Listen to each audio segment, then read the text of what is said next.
For any of you that have been watching me for the past 6 years on this cooking channel, you have seen me use a variety of different cookers and smokers.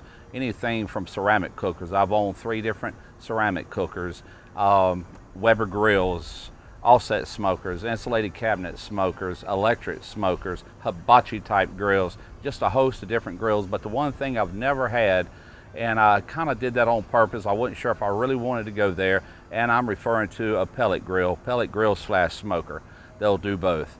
But the more I got to thinking about it, and I had a lot of people request me to do that, so I figured I do need to add it to my channel, and I couldn't think of a better time to do it.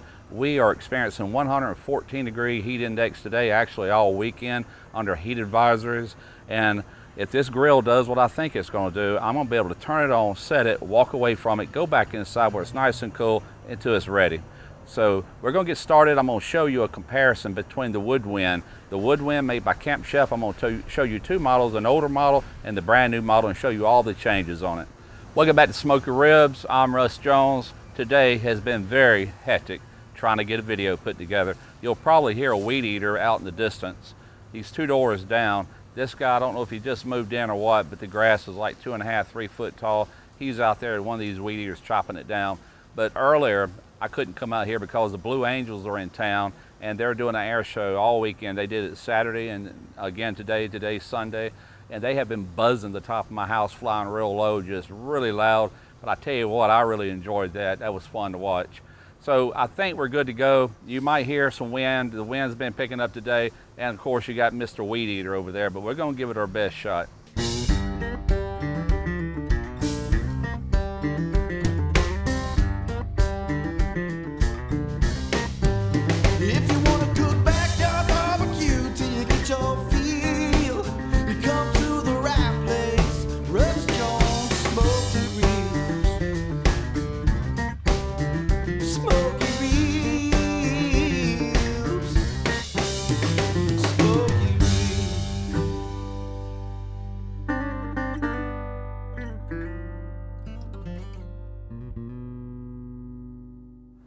Now he decides to turn a radio on.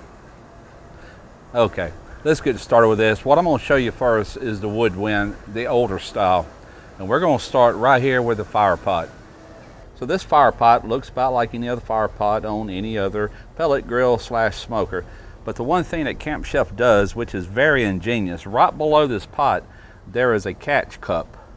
And what you do, with this thing, after each cook, you go on the outside on the right side, you lift that up, you pull that out, and it dumps your ash. That's very handy. You might can see the cup there at the bottom. You take and dump it out. Now that means you can get roughly 8-10 cooks before you have to do a deep clean on this, instead of every time having to suck all this ash out of here. Very ingenious. Both grills has this. So let's say that you were wanting to do a direct cook over flame. You would have to remove your grates, you would have to remove your drip pan to get to this heat deflector. You'd have to remove it, take it completely out of the pit in order to do that. More of a pain, right? So that's one of the upgrades on the next model I'll be showing you here momentarily, but we'll go ahead and get this one put together. I'm going in now with the drip pan. It simply goes in here and it goes into this trough, and from there it runs out of the trough into a bucket. That's all stainless steel as well. Now a lot of people will wrap this with aluminum foil to make it easy on cleanup. Right here are the bottom grates, and here's the other one. Now in addition to that, they have this little small grate that sits right in here. It's not very big, it doesn't hold a lot, and there's not a lot of clearance here. So you'll see on the newer model how they upgraded this as well. This is your temperature sensor. This talks to the computer on this grill to where it keeps your temperatures, and according to the book, the temperature range can be off as much as 15 degrees in any direction, you know, up or down. So we'll see how that plays out. And this is your control head where you make all your adjustments. It has a fuse, on-off switch, has a bypass, it has a shutdown mode, a feed mode, which is what you're going to do. Very first time ever using this, you'll have to use a feed mode, or if you ever dump out all the pellets out of the auger, you'll have to run a feed mode. It's got a low smoke setting and a high smoke setting, And that's where you would, if you want more smoke from the get-go, you would set it there for X amount of time, and then from there you would actually go to whatever temperature you want. That's where you're gonna get your most smoke at. All right, here's our hopper. Has a magnet here. Now this is a rake. This is a pellet rake. I don't know how well you can see in there, but at any rate, there's a lever right here on the side. You pull it, and you can dump all your pellets right out the chute here into a bucket, a bag, or whatever if you want to change flavors of pellets. Pretty handy. The capacity of this hopper is 18 pounds on this model. I'll show you the upgrade on the other model momentarily. Now, if you noticed on the control head, there's also a place for a probe that's included with it. And if you'll look right here, that's where your probe goes in. It's just a single probe. It's got a nice little cart with it. It's got wheels. I was actually able to roll this from my garage all the way to the back, and some of the ground was even wet, so it did well. Now it has an all stainless steel front door on it. As you can see, nice handle. Not a bad smoker at all, the Woodwind. All right, now let's take a look at the other version. And instantly, if you'll look as I pan across, you'll see a height difference. You'll see a height difference.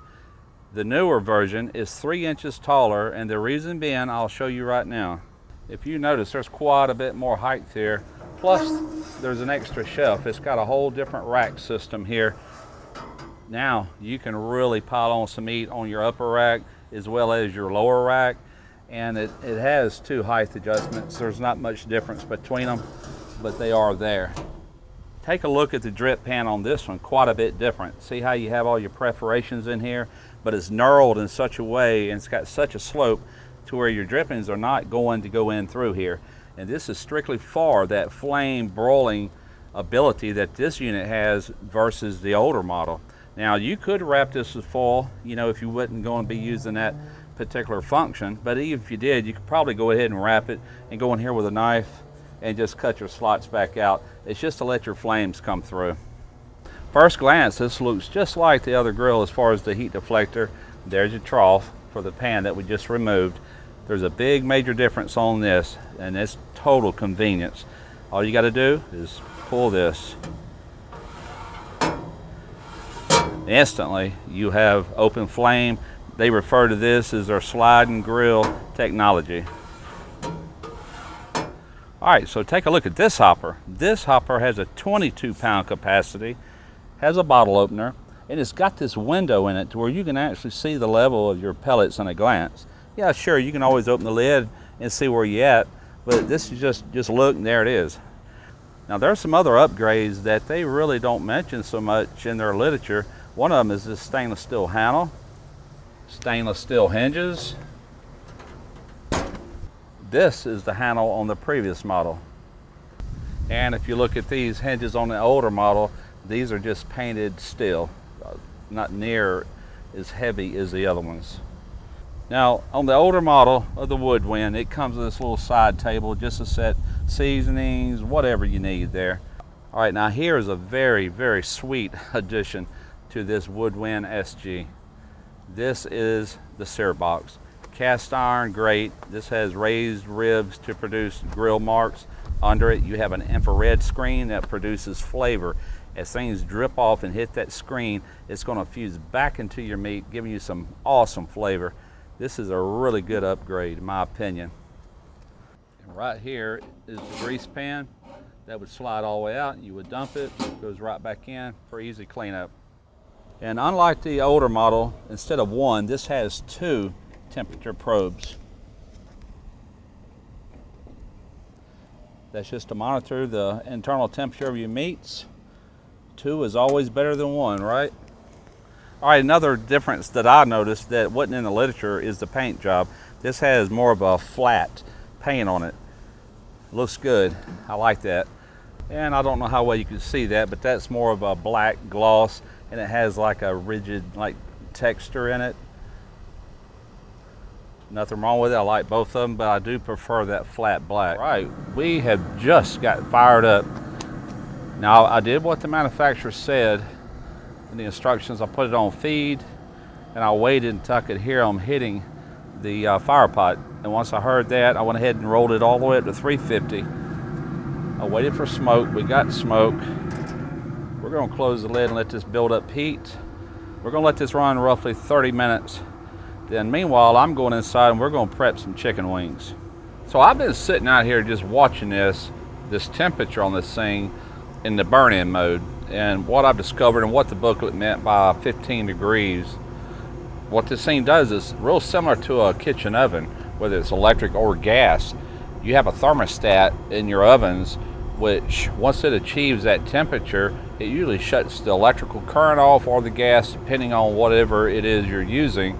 And same thing here, once it detects 350, then I'm not sure what it does, because it can't turn that fire off on them pellets, right? I guess it adjusts the airflow. There's a built-in fan, and that stops it kind of. So what it's doing, it's overshooting it by 7 degrees. And then once it does it, it'll pause for a second, then it drops back down around 350 and keeps falling about another 7 degrees. Not no 15. I guess they were saying it could go up to a 15-degree swing, which is 30 degrees in that range. This one here is doing 7 up, 7 down. And I had to let it run about 15-20 minutes for it to really level out, and it's consistently doing that. 7 up, 7 down. It's swinging back and forth, staying in that 350-degree range. Hey, believe me, I have an offset smoker, and if you can stay within 7 degrees, you're doing fantastic. I'm liking this. I've been in there tending to the wings, and what we're doing, we have an injection that I made with 50% butter and 50% Louisiana hot sauce. And the end of that, I put a shot glass full of liquid crab oil and mixed it up real well. And that's what the wings are being injected with. My wife's actually finished them in there because I want to come out here and get this fired back up for the actual cook. And on top of the wings, we're also putting some oil and some powdered crab oil as well for the seasoning. Now, I've just lit this up, and this has that low smoke mode, and what that does is produce a lot more smoke at a lower heat. I'm at 180 degrees, or actually it just started up. It will level off at 180. There again, it's going to fluctuate, give or take 7 degrees any direction. Might be different at this temperature. I don't know. I'm fixing to find out. First time ever using it, but so far I'm very impressed with it. Once we go probably 45 minutes on low smoke, I'm gonna ramp it up to about 275 to get the wings done. And then at that point, we're going to use the function on this that will allow us to do more of a flame broiled by opening up that deflector plate and putting a crisp on these wings. We'll be back.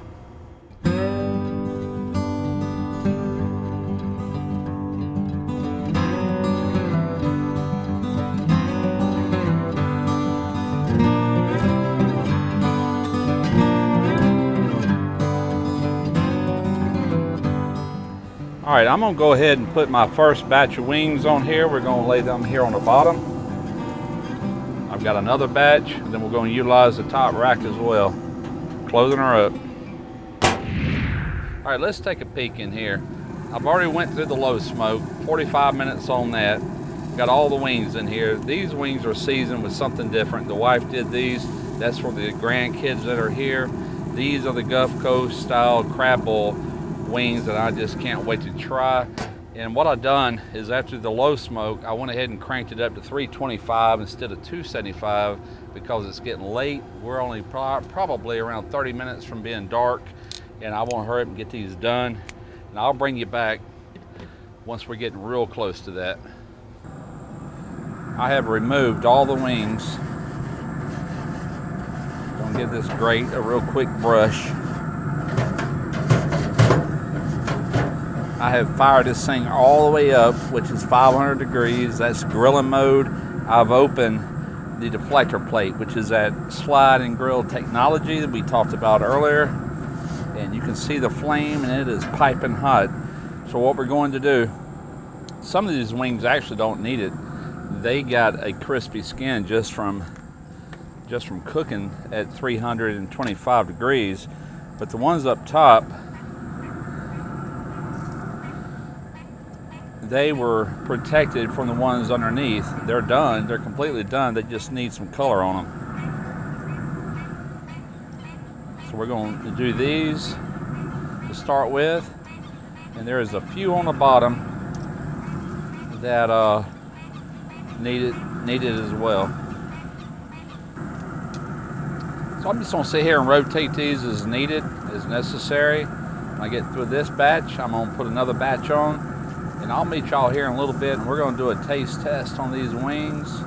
Not these. These are the ones that were for the kids.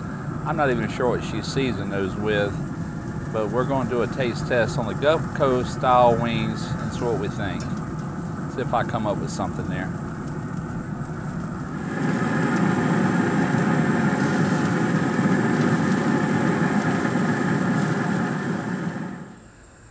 We are done.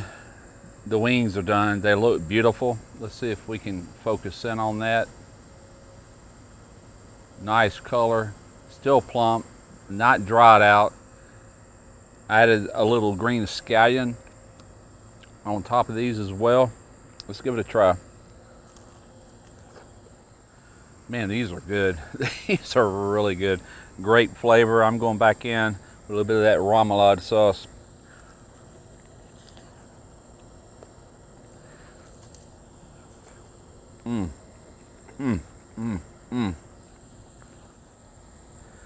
All right, I seldom ever do 3 taste tests on one video. These are really good, y'all.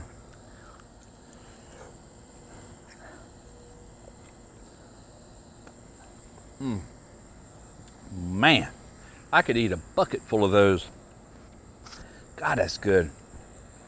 I'm very pleased with the pellet smoker. I've never owned one. I've never cooked with one. I think this was a pretty good success for my first run, and I'm sure there's a lot more better things to come.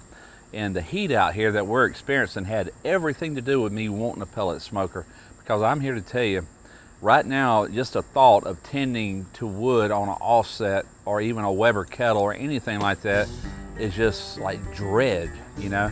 But if I can prep food in there and have this thing come out here and hit a few buttons and have it ready to go, pop the food in there, get back in there, I'm all for that, at least through the rest of the summer. Y'all know I love my smokers. I love all of them. I love tending the wood. I love all of it. You know that. You've been watching me for a long time. But hey, this is very welcome in my life right now, and it did a fantastic job. So I hope you enjoyed the video, and until next time, Smoky Ribs.